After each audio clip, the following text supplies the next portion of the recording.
ఆడికొచ్చి కొట్టాలా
నన్ను కొట్టు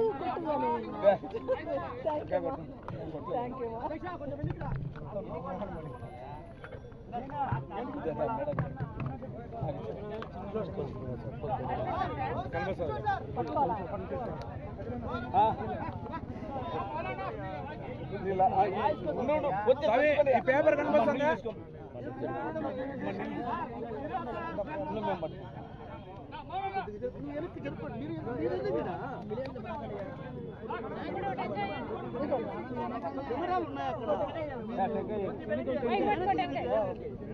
అంతేనా? రెండే మిగిలాయా?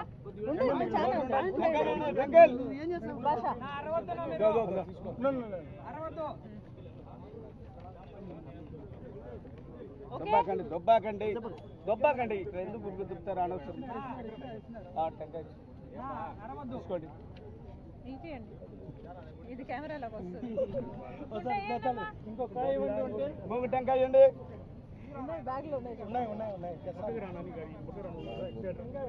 దొబ్బాకండి, అర్థం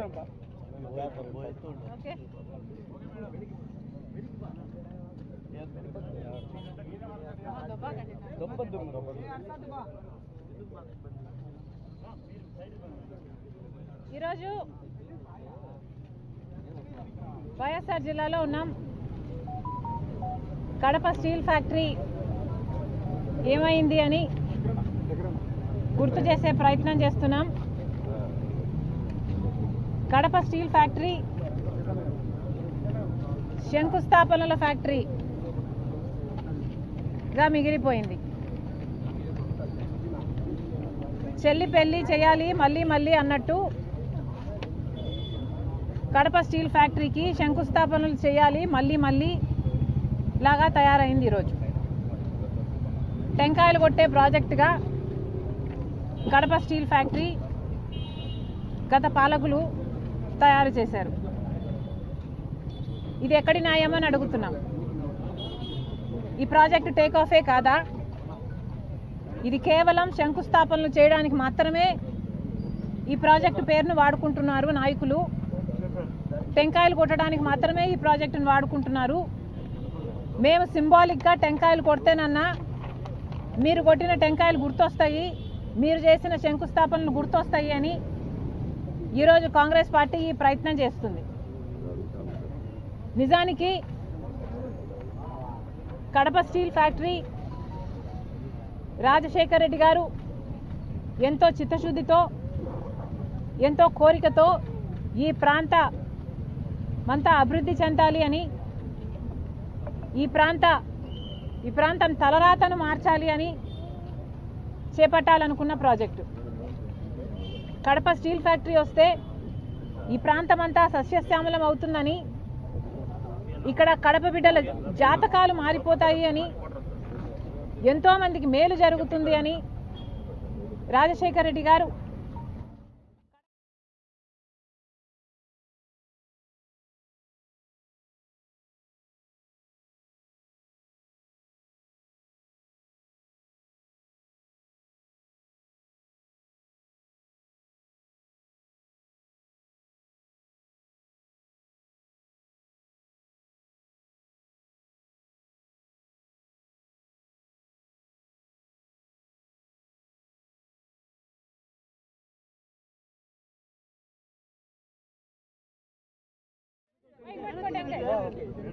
అంతేనా? రెండే మిగిలాయా?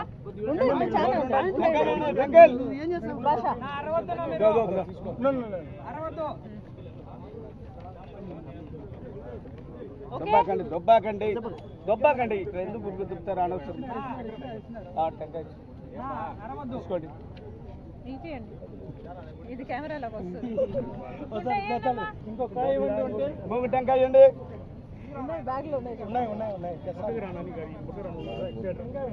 దొబ్బాకండి అర్థం ఓకే.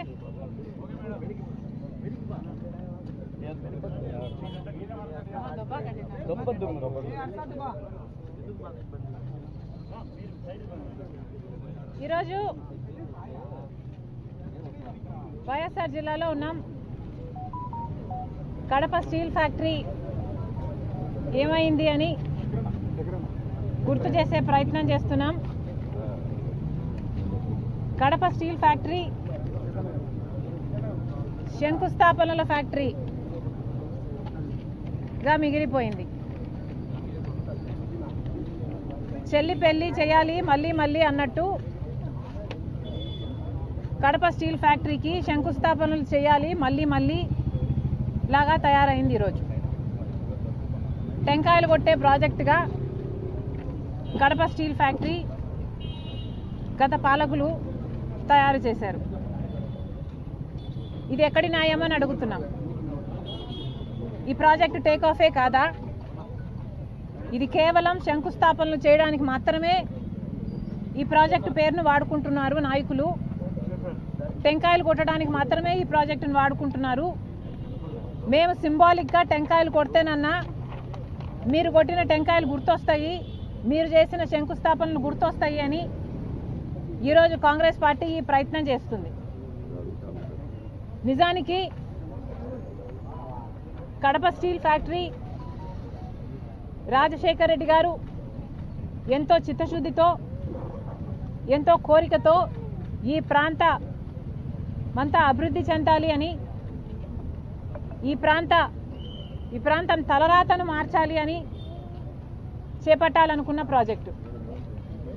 కడప స్టీల్ ఫ్యాక్టరీ వస్తే ఈ ప్రాంతమంతా సస్యశ్యామలం అవుతుందని, ఇక్కడ కడప బిడ్డల జాతకాలు మారిపోతాయి అని, ఎంతోమందికి మేలు జరుగుతుంది అని రాజశేఖర రెడ్డి గారు కడప స్టీల్ ఫ్యాక్టరీ రావాలి అని ఉద్దేశించారు. నిజానికి రాజశేఖర రెడ్డి గారు ఉన్నప్పుడే కడప స్టీల్ ఫ్యాక్టరీ కోసం ఎన్నో ప్రయత్నాలు చేసి దీన్ని సాకారం చేయాలి అని పూర్తి బ్లూ ప్రింట్ కూడా తయారు చేశారు. 10,000 ఎకరాలలో 20,000 కోట్ల పెట్టుబడితో 20 మిలియన్ల టన్నులు ఉత్పత్తి చేసే కెపాసిటీ గల ప్లాంట్ని ఇక్కడ ఏర్పాటు చేయాలి అని మొత్తం ప్లాన్ రెడీ చేశారు రాజశేఖర రెడ్డి గారు. రాజశేఖర రెడ్డి గారు ఉద్దేశం ప్రకారం 25,000 మందికి ఉపాధి కల్పిస్తుంది ఈ ప్లాంటు, డైరెక్ట్ ఎంప్లాయ్మెంట్ ఇస్తుంది. ఇంకో 1,00,000 మందికి ఇండైరెక్ట్ ఎంప్లాయ్మెంట్ ఇస్తుంది ఈ ప్లాంటు అన్నది రాజశేఖర రెడ్డి గారి ఉద్దేశం అయితే, మరి ఈరోజు ఏమైంది? ఎక్కడికి పోయింది? అంత గొప్ప ప్రణాళిక తర్వాత వచ్చిన నాయకుల చేతుల్లో నాశనం అయిపోయింది కదా. రాజశేఖర రెడ్డి గారు శంకుస్థాపన చేసింది ఆయన అధికారంలో ఉన్నప్పుడు. 2008లో అయితే ఆ తర్వాత కాలంలో రాష్ట్ర విభజన జరిగినప్పుడు కడప స్టీల్ ఫ్యాక్టరీ తప్పనిసరిగా కట్టాల్సిన ఫ్యాక్టరీ. సెయిల ఆధ్వర్యంలోనే దీన్ని కట్టాలి అని విభజన హామీలలో ఒక హామీ కడప స్టీల్ ఫ్యాక్టరీ. 2014లో కాంగ్రెస్ పార్టీ అధికారంలోకి వచ్చుంటే కడప స్టీల్ ఫ్యాక్టరీ ఈ పార్టీకి పూర్తి కూడా అయిపోయేది. కానీ దురదృష్టం కొద్దీ 2014లో కాంగ్రెస్ పార్టీ అధికారంలోకి రాలేదు కేంద్రంలో, కాబట్టి మనకి ప్రత్యేక హోదా రాలేదు. దాంతోపాటు ఏ ఒక్క విభజన హక్కు కూడా మనకు రాలేదు. దాంతోపాటు కడప స్టీల్ ఫ్యాక్టరీ కూడా రాకుండా పోయింది. 2014లోనే కడప స్టీల్ ఫ్యాక్టరీ అయినా ప్రత్యేక హోదా అయినా ఇవన్నీ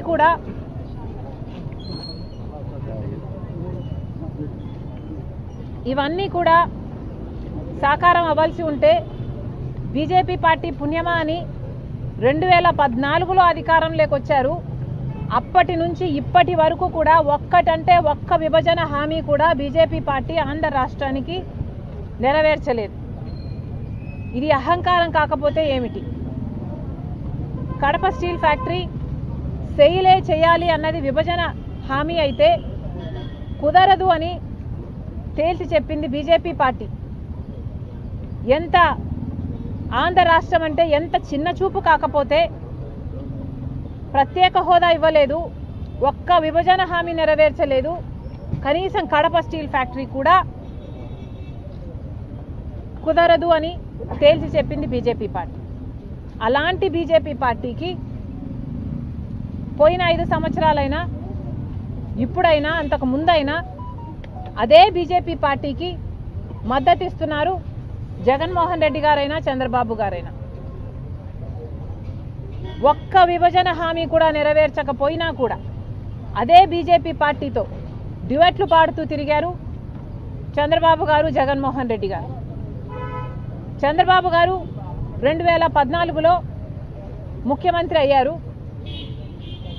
Kadapa steel factory BJP party మేము కట్టము అని తేల్చి చెప్పాక ఆఖరికి ఇక చంద్రబాబు గారు అధికారంలోంచి ఆయన టర్మ్ అయిపోయింది అన్న టైంలో 4.5 సంవత్సరాలు అయిపోయిన తర్వాత తాపీగా కడప స్టీల్ ఫ్యాక్టరీ ఇక ఎన్నికల కోసమన్నా వాడుకుందాం అనుకున్నారో ఏమో, కడప స్టీల్ ఫ్యాక్టరీ దగ్గర మళ్ళీ ఇదిగో ఈ టెంకాయలతో మళ్ళీ శంకుస్థాపన చేశారు చంద్రబాబు గారు.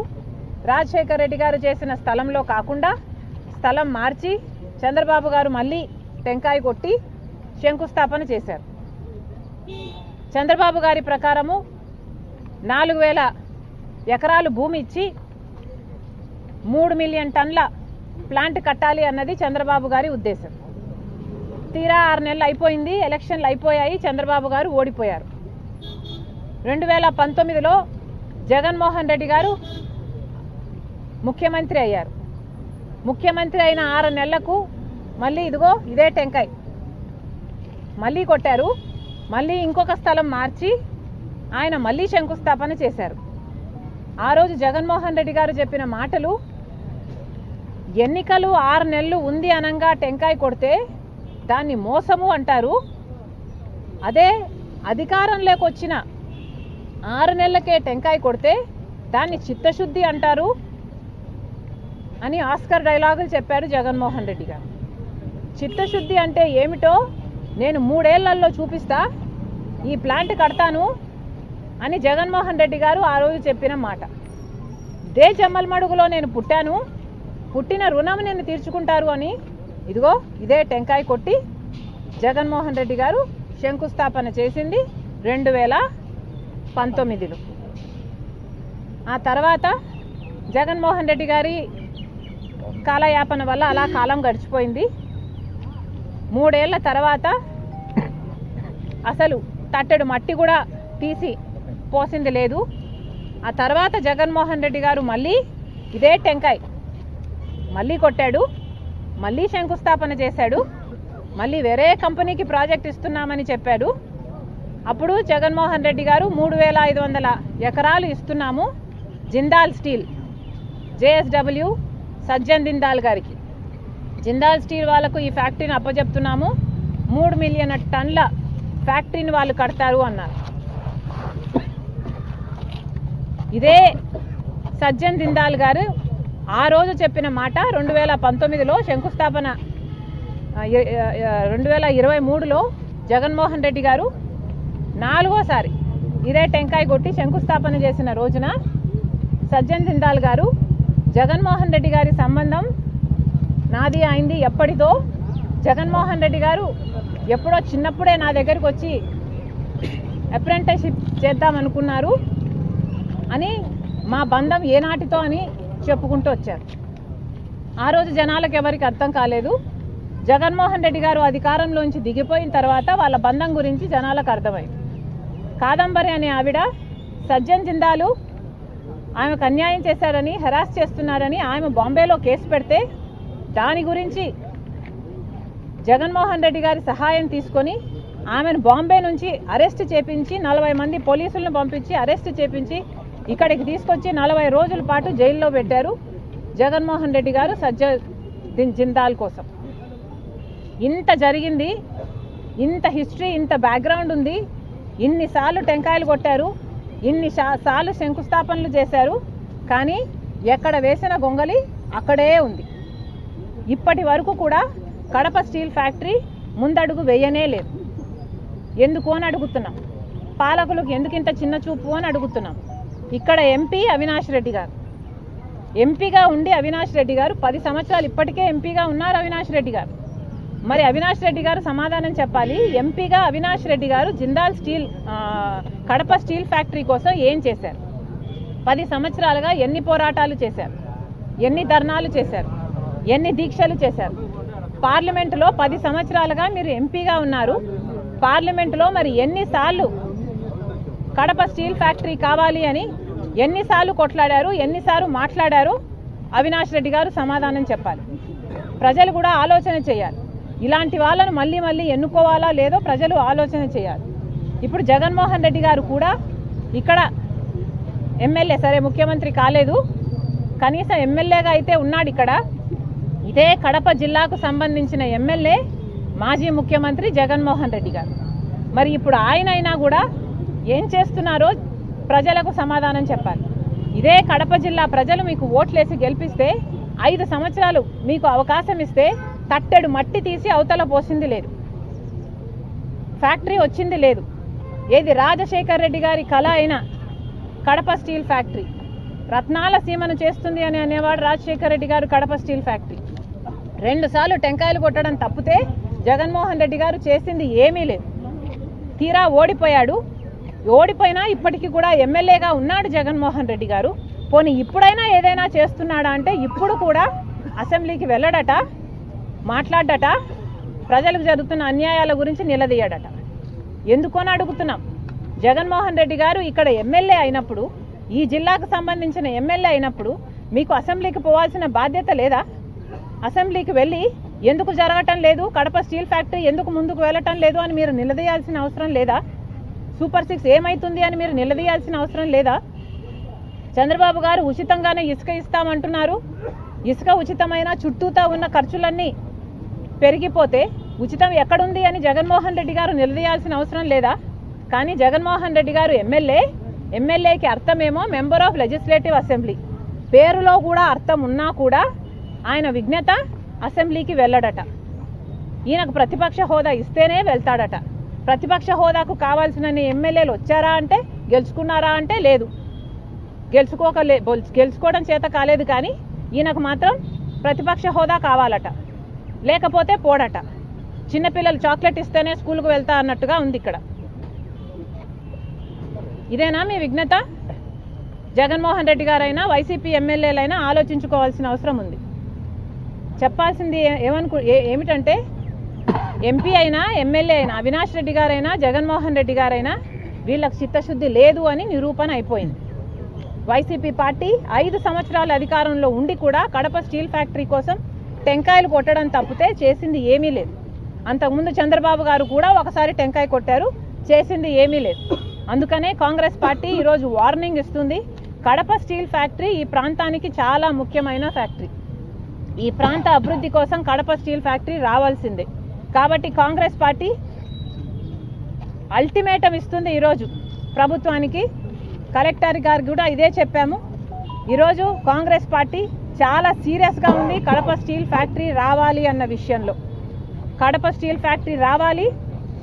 మీరు స్పందించకపోతే, ప్రభుత్వం తరపు నుంచి మీరు స్పందించకపోతే చంద్రబాబు గారు గమనించుకోవాలి. కాంగ్రెస్ పార్టీ కడప జిల్లాలో ధర్నాలకు దిగుతాం, దీక్షలకు దిగుతాం, రాస్తా రోకోలు చేస్తాం, ఊరూరికి వెళ్తాం, ప్రతి ఊర్లోనూ చెప్తాం. కడప స్టీల్ ఫ్యాక్టరీ గురించి ప్రజలను చైతన్యపరులను చేస్తాం, ఉద్యమిస్తాం. ఆఖరికి నిరాహార దీక్షకు, ఆమరణ నిరాహార దీక్ష కూర్చోడానికి కూడా మేము సిద్ధం.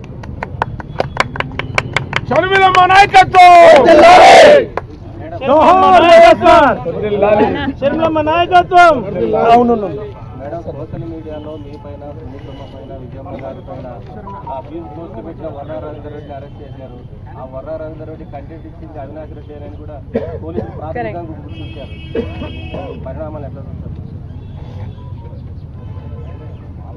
ఇప్పుడు ఎవడైతే సోషల్ మీడియాలో పోస్టులు పెట్టారో వాళ్ళే డైరెక్ట్గా అవినాష్ రెడ్డి గారు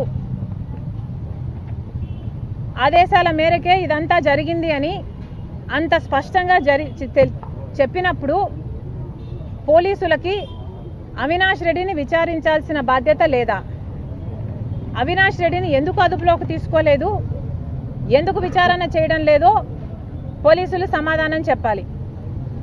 సోషల్ మీడియాలో అసభ్యకరంగా, అవమానకరంగా, చాలా నీచంగా, చాలా ఘోరంగా, ఇంత దిగజారుడు రాజకీయాలు ఎక్కడా లేని విధంగా అంతగా సోషల్ మీడియాలో ఒక నన్ను, అమ్మను, సునీతనే కాదు ఎంతోమంది ఇతర రాజకీయ నాయకుల వాళ్ళ ఇళ్లలో ఉన్న ఆడవాళ్ళను కూడా అంత నీచంగా మాట్లాడితే మరి పోలీసులు ఈ చిన్న చిన్న వాళ్ళను మాత్రమే బాధ్యులను చేస్తారా?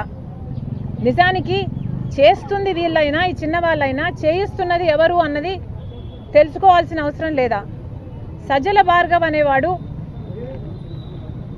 ఈ మొత్తం సోషల్ మీడియా అంతటికీ కూడా ఈ టీం హెడ్ అన్నది అందరికీ తెలిసిన వాస్తవం.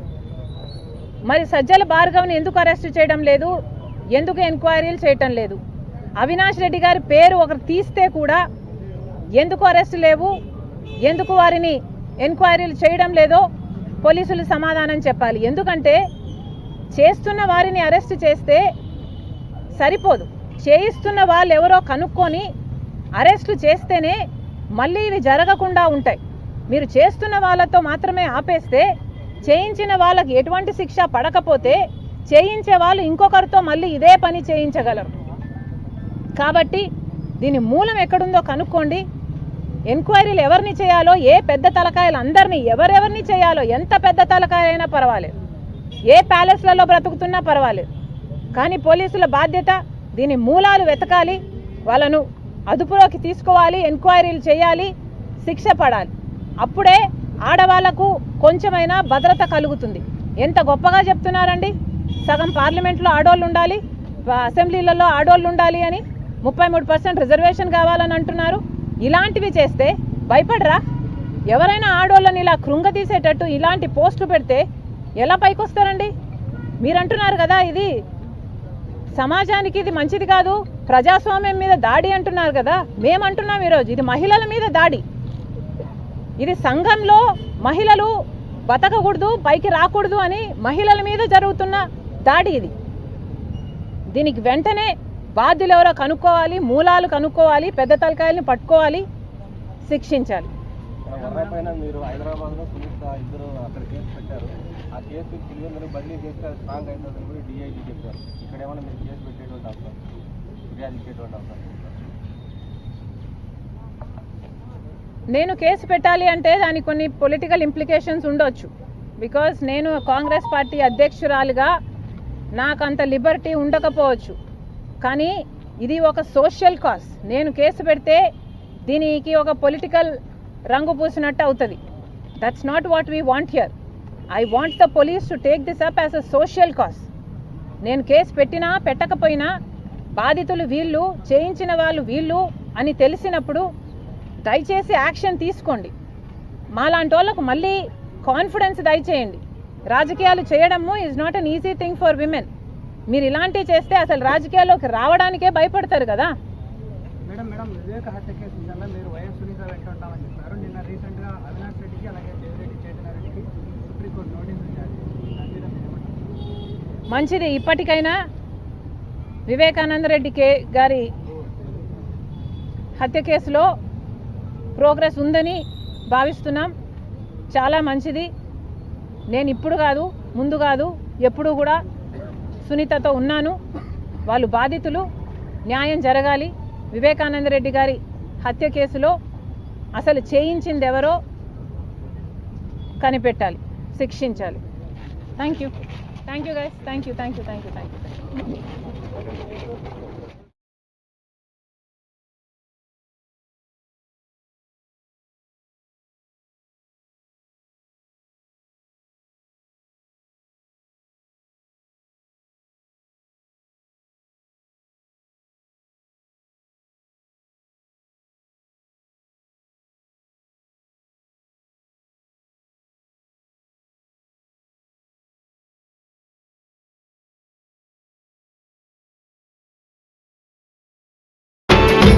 అందరికి క్షణార్థులు వీకెండ్ తీన్మార్ వార్తలలో మంచి మంచి ముచ్చట్లు అయితే పట్టుకొచ్చినా అవన్నీ చూసే ముంగట హెడ్లైన్స్ చూడుర్రి. చలి పెరుగుతుంది రోజు రోజుకు, పని పడ్డదిగా స్వెటర్లకు. కోడి కూయక ముందే డ్యూటీకి, సెల్యూట్ కొట్టాల్సిందే సేవలకి. బడిని బతికిచ్చిండ్రు ఊరోళ్ళు, మూసేసేటోళ్ళే మరి సర్కారోళ్ళు. ఓయుల బయటపడ్డ మెట్ల బావి, 8 ఉన్నాయట ఈసొంటివి. అర్ధమరాత్రి చిరుతిండ్లు, పట్నంలా బొచ్చడు అడ్డాలు. నిరుడు ఎండలు దంచి కొట్టినాయి. ఆనలు అరుచుకున్నప్పుడల్లా గట్టిగానే అరుచుకున్నాయి. ఎండలకు బుగులు పడి నెత్తులకు దస్తులు, టోపీలు పెట్టుకొని జ్యూసులకు ఎగబడితే ఆనకాలంలో ఆనకోట్లు, అబ్రెక్కాయుధాలు, షెత్తిర్లు పట్టుకొని దండ్లాడిండ్రు. వరదలు వచ్చిన కాడ పడవలను నమ్ముకున్నారు. ఏ కాలంలో ఉండే తిప్పలు ఆ కాలంలో తప్పై మరి. ఇప్పుడు చలికాలం వణుకులు.